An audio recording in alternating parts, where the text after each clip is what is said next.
And now back to your regular programming. If you speak better to yourself. You showed up for like probably the dumbest conversation we've ever had on this show. Let's have that smile again. Tell me how that happens. Physically should not happen. Relax. If you say Give me as well. 3 times a day, God will line it up. He's just an absolute hack, and he gets his ass kicked by the teammates every week. It's just terrible. Welcome back to Hack City. Joe DeLeone and Sean Anderson here to recap NFL Week 16. Man, we're getting so close. The NFL playoffs are almost here. And why not get in on the action if you want to make these playoffs even more enjoyable? Head on over to FanDuel, play some bets, put out some futures, bet on the upcoming games. Who do you think is going to win the battle for the first overall pick? It's probably going to be the New York Giants because they can't get out of their own way. I digress. Going over to FanDuel. Any lines that you like?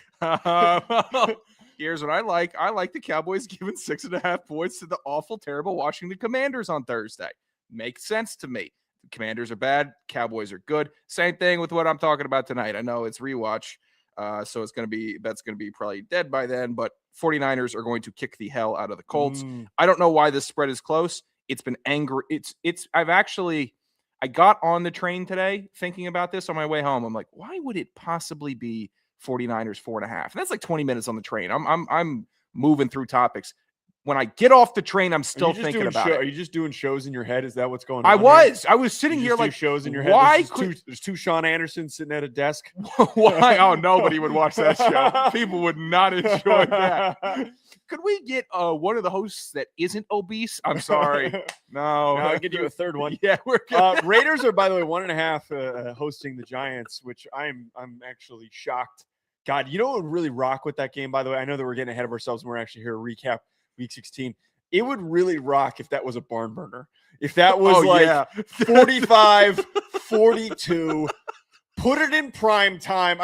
What's the Sunday night game next week? Put it in the Sunday night slot and just let those two teams just let it all hang out. So put their nuts on the table, just everything. Just lay it all out. Just let it just I want to see Ashton Genty go for 250. I want to see Jackson Dart throw for 450. I want these teams to act like they're playing for something, and then the loser gets rewarded. You know how cool that would be the coolest, sickest thing ever. But let's flex in Giants Raiders combined. What is this? 4 wins between both the teams. Yeah, you got a problem with that? For Bears 49ers next Sunday night. Dog shit game. Yeah, Who cares? Why would I watch that? Why would I want to watch that? Dude, you actually got me irritated because both these teams, the Giants and the Raiders, are going to go out there and suck it up the whole time. But if they went out there and were proud and decided I want to hang 40 on you and you have the first pick, loser, suck boy, and started working it like that, I would fall in love with the league again. I'm telling you right now that's going to happen. I know we're lingering on this. I'm telling you right now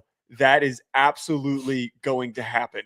Because look at the narratives that have been happening with both teams over the past couple of weeks. You have Ashton Genty hasn't really done anything this year. He can't play that well. Geno Smith stinks and he's ass. There's no redeeming qualities here about this Raiders team. Pete Carroll might be cooked at the end of the year. They put everything into that game. Then you've got Mike Kafka is a soft SOB.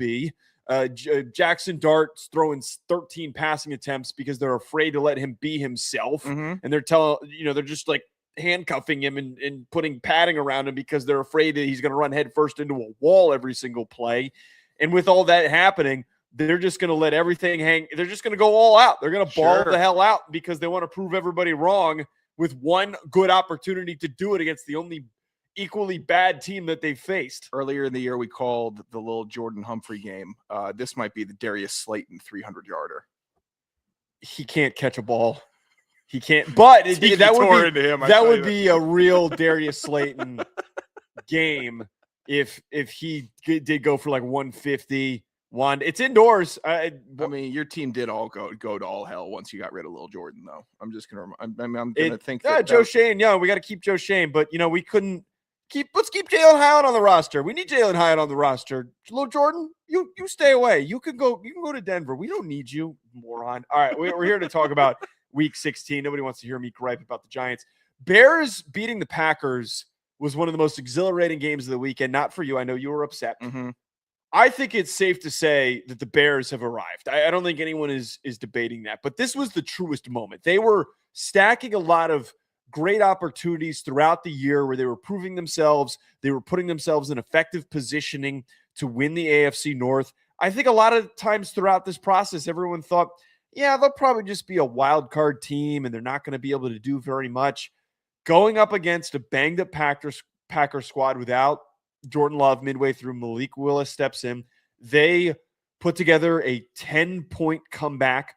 This team now has won 11 of the last 13, and they have also been 7-2 in one-score games. That is, I think, where we need to recognize the difference for this Bears squad is that they're winning in crucial situations. They're not just dominating their way through mediocre teams on their schedule. They're rising to the occasion. Here's the one thing, the lingering thought that I've had on this since Saturday. Back when they got to the playoffs, the last time that they got to the playoffs was 2020, when Matt Nagy was there and it was Mitch Trubisky. We all could kind of tell that it was fake. Yeah. You could all kind of tell, Mitch isn't that good. The defense is pretty good and it's playing well, but I don't really trust Mitch and what is he going to actually become? And lo and behold, it collapses.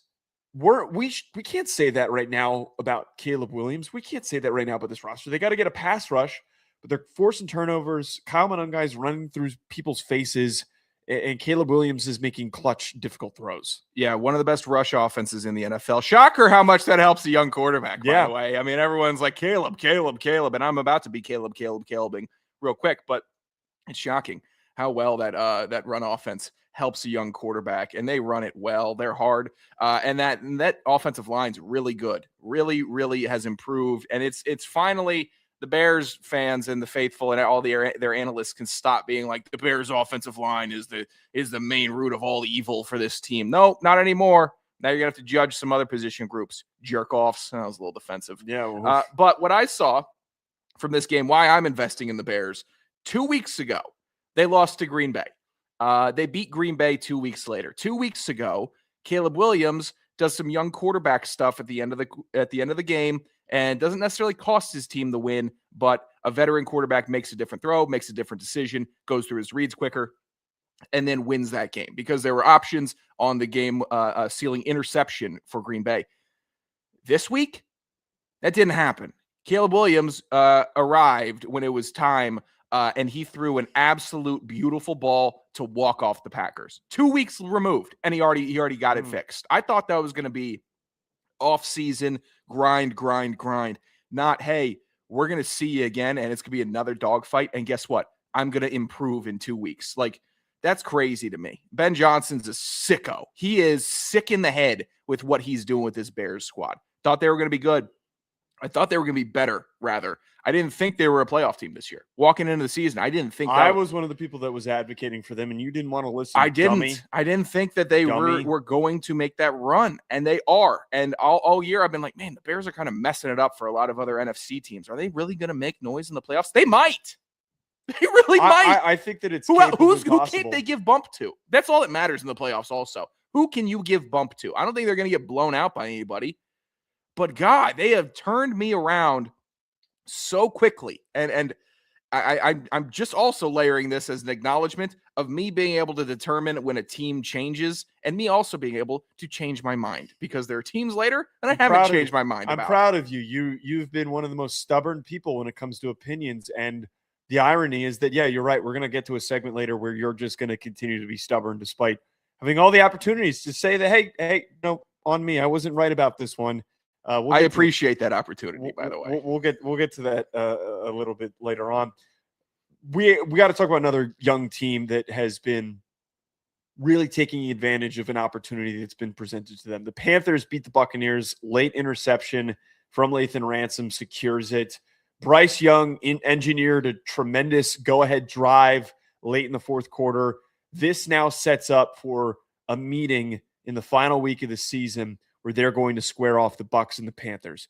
Panthers go on to play the Seahawks, which is going to be a tough game. Bucs get the advantage of playing the lifeless, awful, doo-doo Dolphins. But, maybe Quinn Ewers turns into, the next Patrick Mahomes, but I don't foresee that coming to fruition because he sucks. But Panthers have been one of my favorite stories, and they've been a team that I've been just locked in on. And we've already said this, that they have the best young core in the NFL that nobody's talking about. And I think that we saw another fantastic example. When you've got a young core, you're going to lay eggs like you did against the Saints. It's going to happen. You're going to have performances where you're just blown away by, like, how did we lose a game like that to a team that we were supposed to dominate? But then you come back around in a must-win situation, and a lot of your key young playmakers step up. Lathan Ransom steps up after having a crucial mistake last week. Nick Scourton plays his ass off. Teteroa McMillan has a really good game. Bryce Young just continues to do just enough to propel them forward. And there were some big plays from their tight ends as well, which we talked about as a position group that we thought might have been a liability. I don't know how far they go. I have no idea. I think that it is a little too optimistic to think that they put together some sort of a playoff run, because they'll be tasked with facing one of the teams that loses the NFC West. That is freaking hard.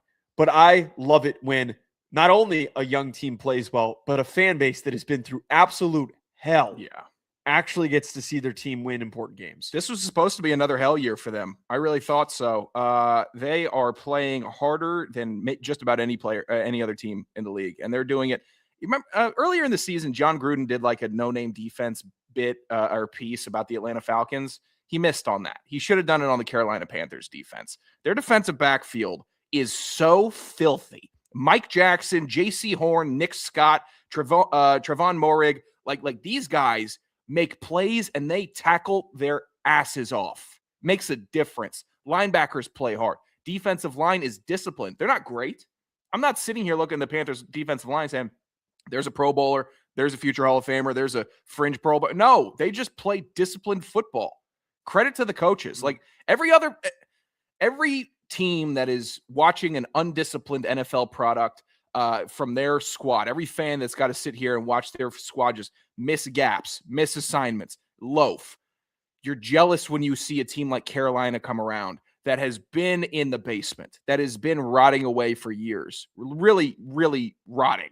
And they get turned around. Last year was rough, but you saw bright signs. Then this year, oh my God, they're playing with their hair on fire. Oh my God, they're winning ball games. The quarterback we all thought was a bust actually isn't. Maybe he's getting more confident. Maybe I'm getting confident in Bryce Young. There's a few quarterbacks I think I'd take over him in the fourth quarter. There's a few. There's not many. I really think that this dude is a killer. Might be making a little bit too much of a leap there, but I'll allow it. He just makes comebacks, man. I like quarters 1 to 3. He's going to make some rough throws. Some of them are going to be a little rough. A couple hospital balls here and there. Might skip one. Fourth quarter, it's like a different dude. Here's the one thing I will say. It's really funny how we look at the Seahawks after what happened on Thursday, because initially, if we asked this question in the middle of the third quarter, hey, can the Panthers beat the Seahawks? We would both be sitting here saying, hell yeah. Yeah, probably. Flawed team. They've got issues. Sam Darnold's not playing well. They're clearly shown that they have regressed and reality has set in. But you ask, after the miraculous comeback that they pulled off, well, yeah, that Seahawks team's the best team in the NFC. It's a really weird conversation. I will say this. The variance in how they've played makes me think that Carolina could catch them off guard. I'm not trying to frame it as some plucky underdog scenario where they're going to be cooked and they can't beat them. But I think that they're going to need to play their best ball. They can't play the way that they did against the Saints. They're going to need to play the way that they did against the Bucs, and they're going to need to force turnovers. Sam Darnold has had those types of mistakes and turnovers, create these opportunities, and capitalize on it. Seahawks are a 7.5-point favorite on the road.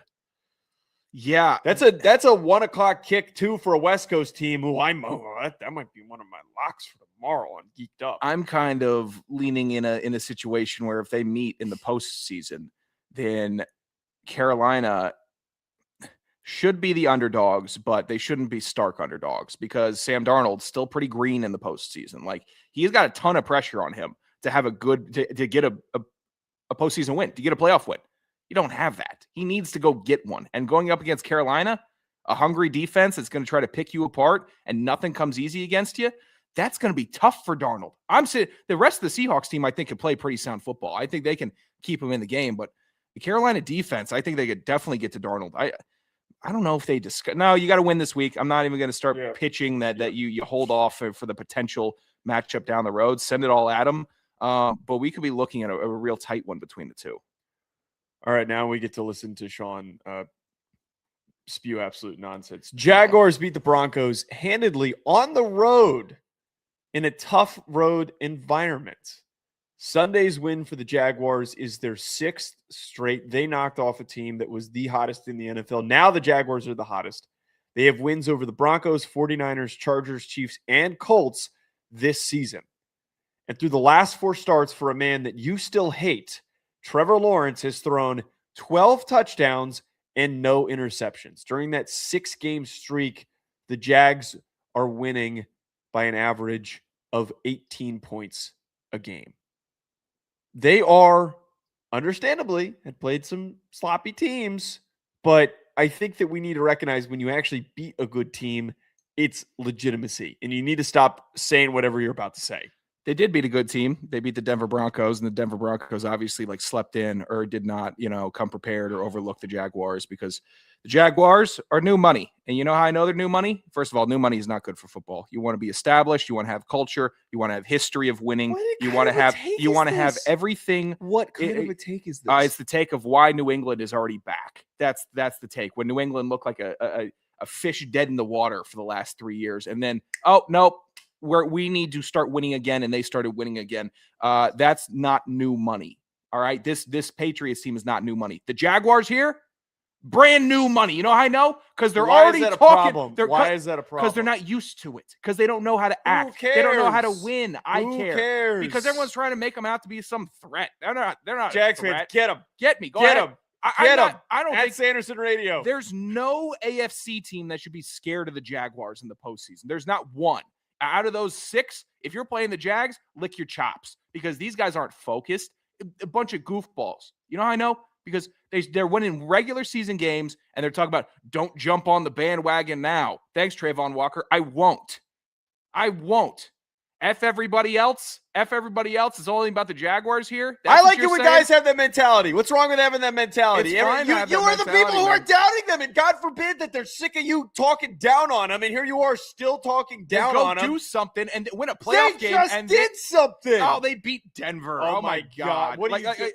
It's fine. It's a That's good a win. good It's like their team first on good the win. road. It's like their first good win, I Joe. just named the list of good wins that they have this season. Who was starting for the 49ers when they played? Was it Mac Jones? I bet it was. I think it was, man. Yeah, okay. Thank you. Chargers, paper tiger. Chiefs falling apart. Colts suck also. The Jags you can't call the Chiefs. You can't make the Chiefs win now to be a bad win. All right, Chiefs win was decent. They've got they've got a decent win, and they got a good win against the Broncos. They killed and now they're trying off. To flex nuts They on killed everybody. off the old money that you're talking about. This weird take. They didn't kill off old money. Old money glazing mismanaged take. old money. Okay. Oh my God. The Jaguars do something and then start talking about your bandwagon. I You like haven't when done people nothing. talk shit. What's wrong with that? Talking shit's the best thing about football. I know it's great, and it's eliciting a reaction out of me. It's great. If I like the Jaguars, if I thought they had promise this year, I'd be like, yeah, you guys can't mess with this team. But I don't think they're legit, and I don't like this team, and I think they have a goofball, arrogant head coach that doesn't like his quarterback, and vice versa. And if I Trevor, think they like each other. He's gone 12 touchdowns, 0 interceptions. it's been a decent stretch for them. All right, again, Decent. it's been decent. You're just you're legitimately disregarding good play. Like you're just deciding to disregard it. Correct. I am. I will How? disregard this good play because they ain't done it This before. is the most insane. You have no reason to root against the Jaguars. You are not a Colts, Titans, Texans fan. Trevor Lawrence, you have no affiliation to be against Clemson football. Correct. But why do you hate him? Because why? I don't hate him. I just don't You think he's clearly that do. good. I don't think he's that good, and I'm tired of seeing guys get better and they're playing good football, and It's the first stretch of his career where he hasn't been desperate to give the ball to the other team. He's been in the league for 4 years, Joe. It's the first time in 4 years. growth. I was listening to Matt Ryan on Rosillo's show. What did that idiot want? Well, you're a Falcons fan. Yeah, What are you talking I about? know. He was saying how in year 5 was when he finally felt like he was playing freely. And it really felt like everything was flowing around him. Everything up until that point, he was still trying to get a feel for how to play the game. So what's wrong with the fact that he's this deep into his career and now it's clicking for him? It clicks. It's the most complicated position. Because I wouldn't have paid him. I wouldn't have paid him because I don't think he's going to win a playoff game. And then honestly, I need you to be honest right now. Head to head, who's a better? Who wins? Texans or Jaguars? And who's getting more noise right now? I think that the Jaguars could. Oh, you're tripping. You're Texans, tripping, the Joe. Texans' offensive line is dog ass. They can't protect CJ Stroud. Lawrence wouldn't talk know about a what to do team I'm against not that defense, afraid of. Oh, you're crazy. Terrified of the Texans. They can't give Stroud time. Everything. Talking about a team that gets to the playoffs, can't win big games. They show up and then I watch CJ Stroud get completely violated by any opposing defensive line that they face. They won a playoff game last year against the Chargers team that had no pass rush. The minute they played a sensible defense when they went against the Chiefs, it looked like it should have been rated R. Was that a 10-point loss? I think they lost by like 10 points. A game that they could have won if it wasn't for that shit offensive line. I was watching CJ Stroud getting worked. He was getting his ass beat. I'm not going to defend the Texans' offensive line play. I'm not going to. I think they do have their left tackle of the future. But if everything that's being said about the Jaguars or all the flex nutsiness of the Jaguars, that should be what the Texans I hope they win doing. a Super Bowl. But you know what? I hope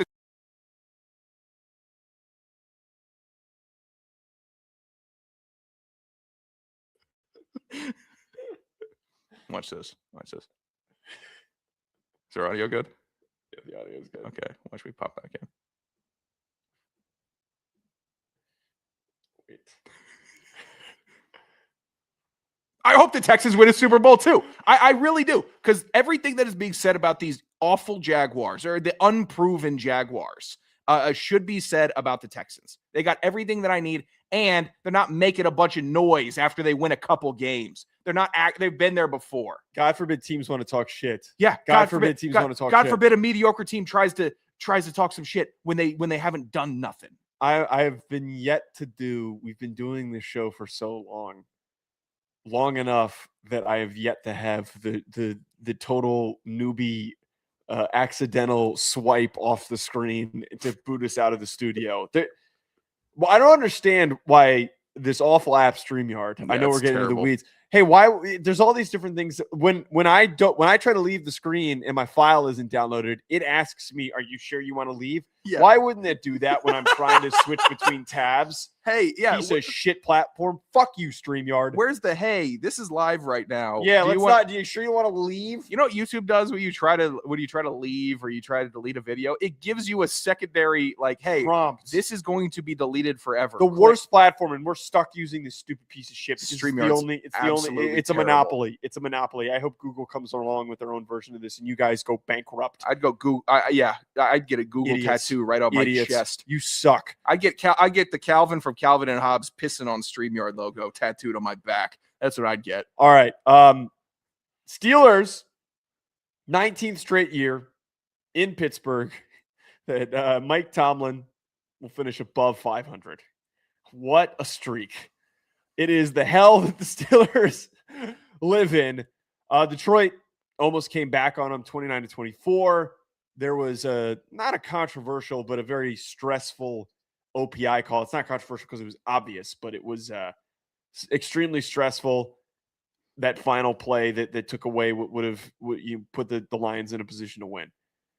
I don't know how I feel about this Steelers squad. I feel like the margins are really thin when they win, and it feels a little bit clunky, but at the same time, Lions are a really good team. Yeah. You just knocked a really good Lions team out of the playoffs. Huge win.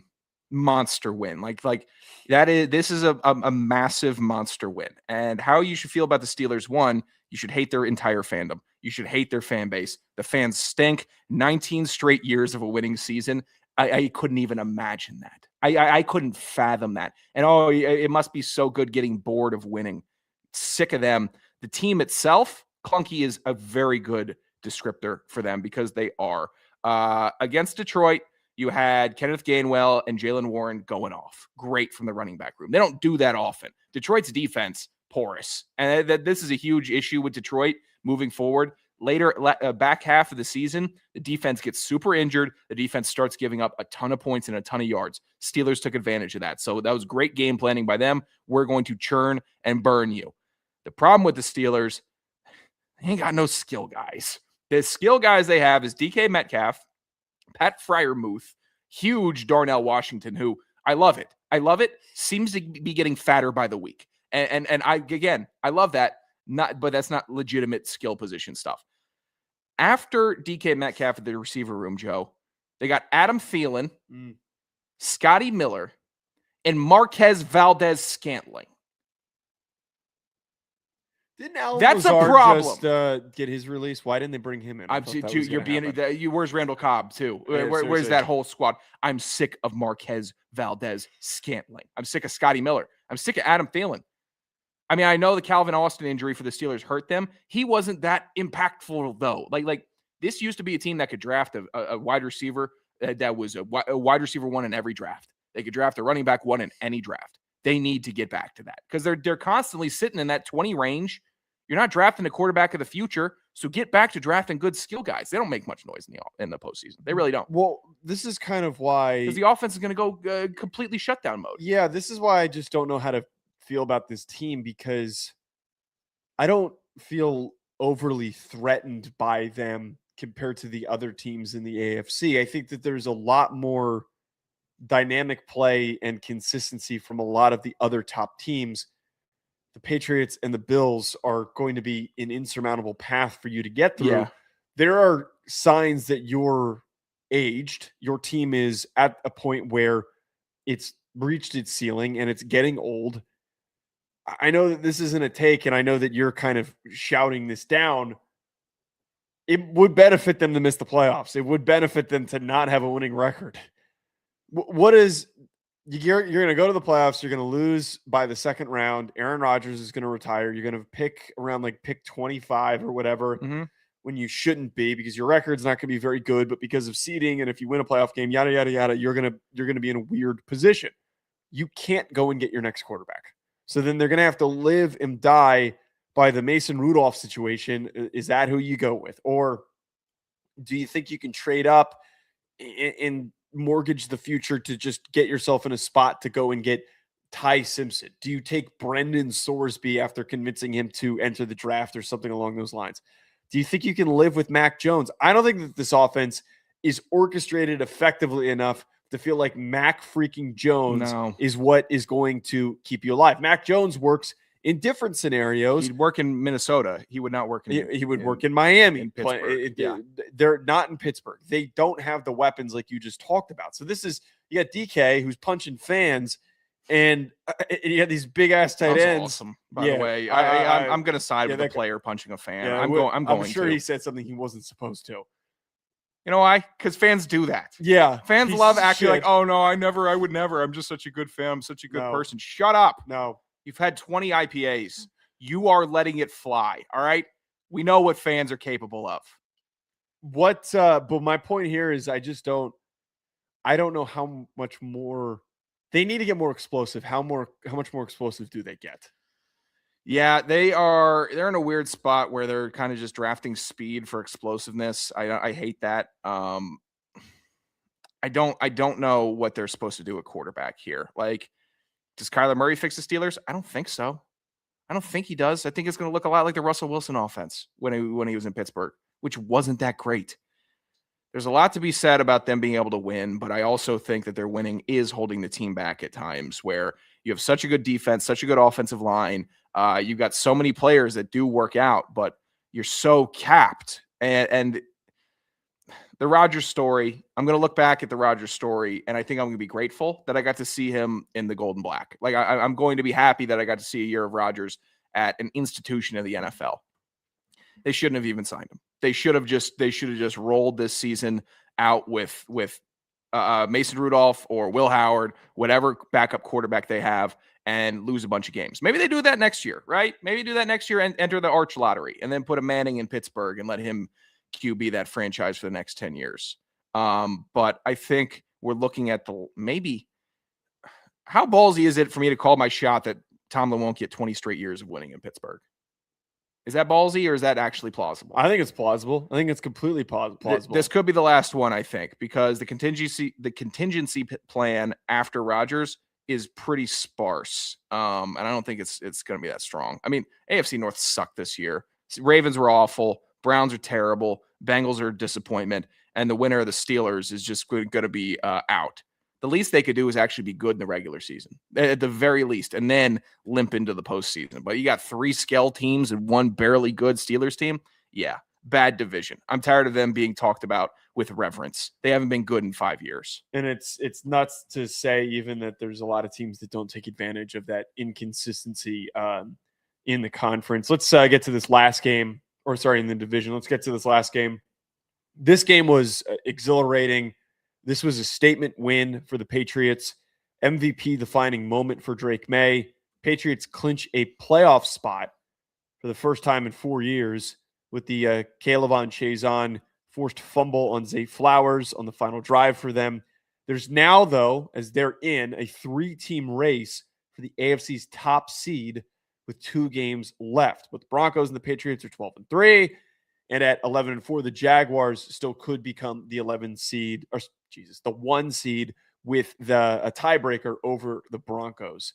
This is going to get very, very interesting, especially because New England is 1 game in front of the Bills in the AFC East. So that is not entirely completely settled. But Patriots, man, we were talking about how earlier Jaguars needed a proven moment. Patriots have had those proven moments, but now on top of this, you have your adversity that you've battled through that is going to help really establish what you're capable of in those situations if they arise in the playoffs. This team's scary, man. This whole scene in New England is scary.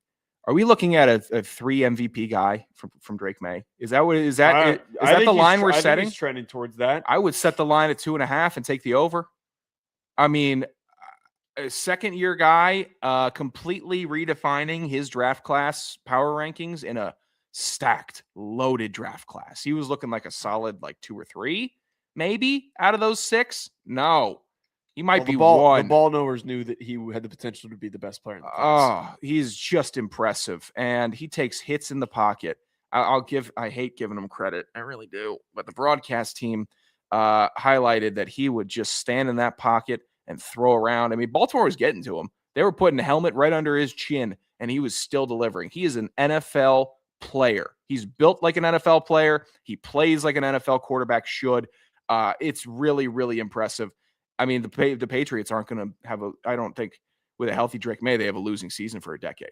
I don't think that's far off for me to say either. That when they got Miami in that division, the Jets in that division, they got no hope. 2 hopeless team. That's 4 free wins every year. And then you could just roll through 6 other teams. Mark it.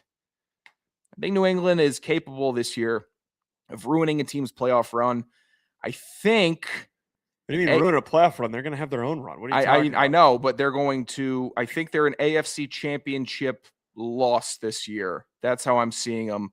I don't know. I don't think it's the Super Bowl year, even though there's weird magic, man. The Stephon Diggs acquisition, and now Travis Scott's in the booth, and Cardi B's involved, and the Patriots are getting electric again. Hate it. I think this is an AFC Championship loss to Buffalo, but they are going to win a playoff game, and Drake Maye is going to be an absolute problem for the league for the next decade. Yeah, it fires me up that out of anybody that's succeeding without he's got the worst situation of a successful young quarterback. I firmly believe that. That roster, I'm sorry to say, this is mostly scales. That is a lot of guys that would be backup level players on a lot of these top teams. It's a lot of duct tape keeping this team together.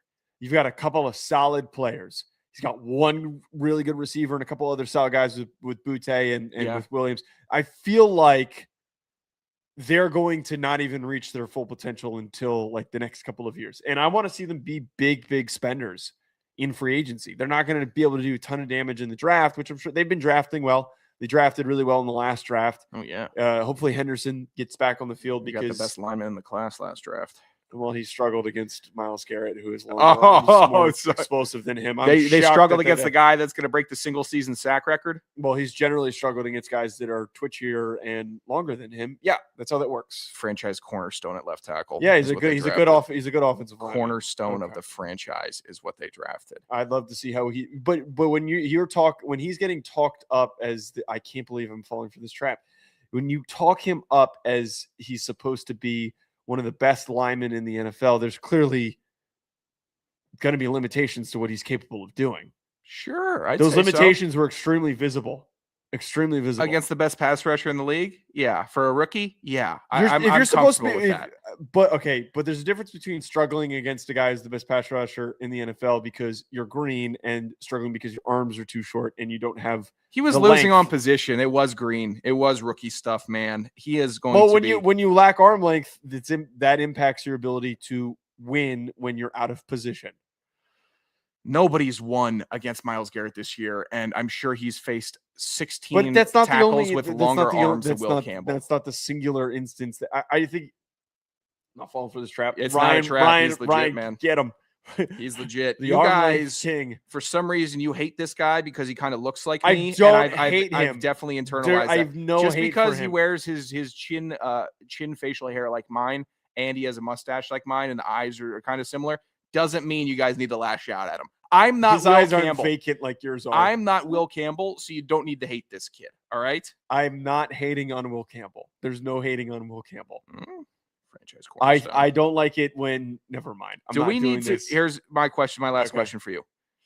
Do the Tennessee Titans need to be investigated for what? For letting Mike Vrabel, that whole situation. They're a shitty franchise. Like, they're just a bad franchise. What are we talking about here? Somebody should genuinely invest. Can I call on Pablo Torre to actually figure out what happened? They're in bad Tennessee? franchise. They're a bad, lifeless, dumb franchise. Every NFL team that interviewed with Vrabel, and let me make this clear.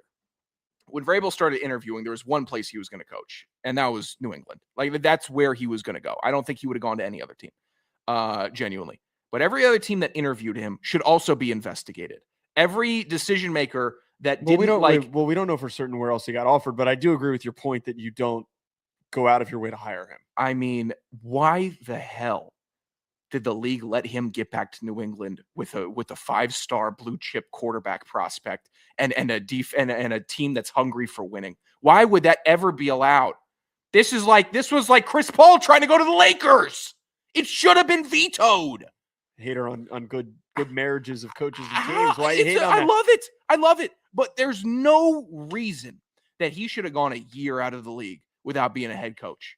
There's no possible reason in my mind, because everything that's happened with the Patriots this year under his leadership is exactly what I predicted would happen. They would be tougher on defense. They would run the hell out of the ball. Drake Maye would take immense leaps, and they would play team effing football. They're back to the no ego New England stuff that Belichick was running. And that guy's now dawdling around, and he's got a freaking Petrino with him. Why? Wait, by the way, why was everybody hating on this? That's a good hire. Everyone's looking at the joke and you bring in Petrino, got in trouble with his assistant, and you got Belichick dating the 24-year-old.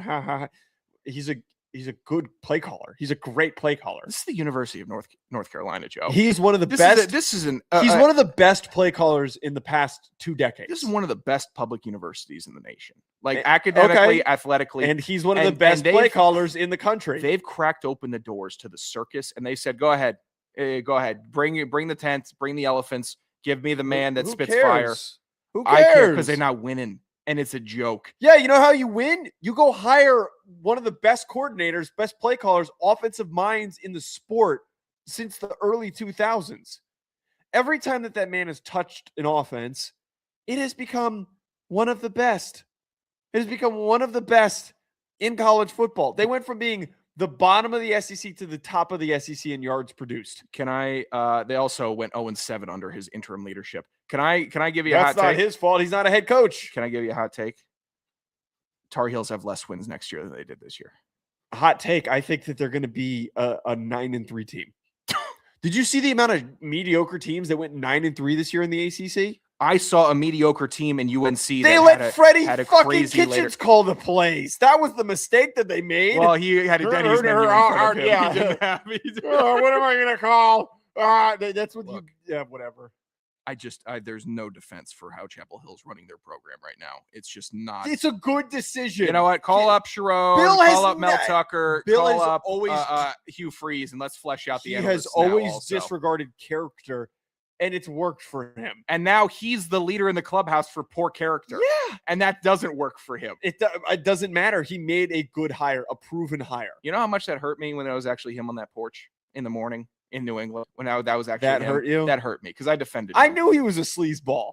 We've had this conversation before. He was banging a construction worker's wife when he was the DC with the Giants. This guy is running a clown show operation and making a mockery out of Chapel Good. Hill. I like clown show operations. I like it. Oh, that's good. Your team's involved. There's no Your assistance. team's had a month-long involvement in clown show operation. This, Yeah. this makes sense to me.